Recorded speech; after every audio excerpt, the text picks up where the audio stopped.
Welcome. Today we continue on our series on diligence, and we're sharing on components of diligence. So, what is diligence made up of? Number one is discipline. Discipline simply means self control, ability to say yes to yourself when you should say yes to yourself, and ability to say no to yourself when you should say no to yourself. Is ability to be in charge of yourself.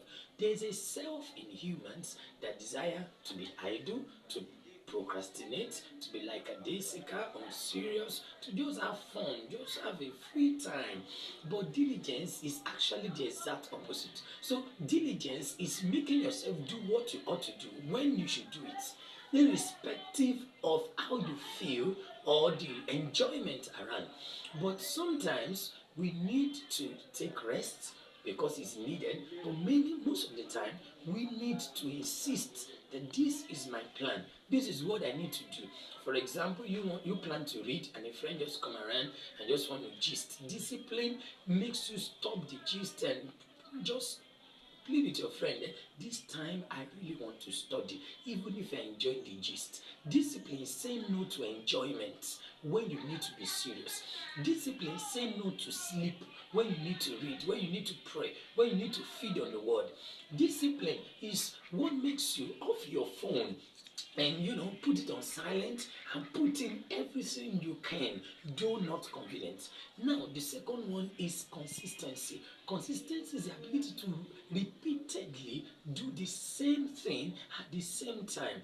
Well, for example, if you plan to pray 4 a.m. in the morning because you need to go on maybe 6 or 7 or thereabout, and you wake up in the morning and you pray today, tomorrow you pray, the third day you pray, but on the fourth day the sleep is just saying that you have to continue with me. Consistency is that I've determined this is 4 a.m. No matter how I feel, I must rise. So consistency is to continue doing that same thing as you have planned. Then the next one is persistence. Persistence is to do it as long as is required. For example, as we use the example of praying 4 a.m. in the morning, imagine a secondary school student who prays 4 a.m. and has been keeping it, and he has a roommate who knows he prays 4 a.m. Now, 30 years later, he came to visit his friend, and 4 a.m. is still doing that quiet time.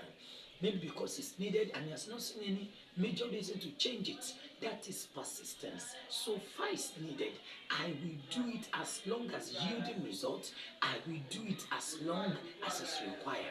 Now, to be diligent, it requires a lot more things. It requires you to hate procrastination, saying that I will do it later.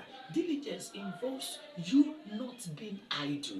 A diligent person does, almost every time you see a diligent person is doing something, except some few times to rest and that you can have leisure.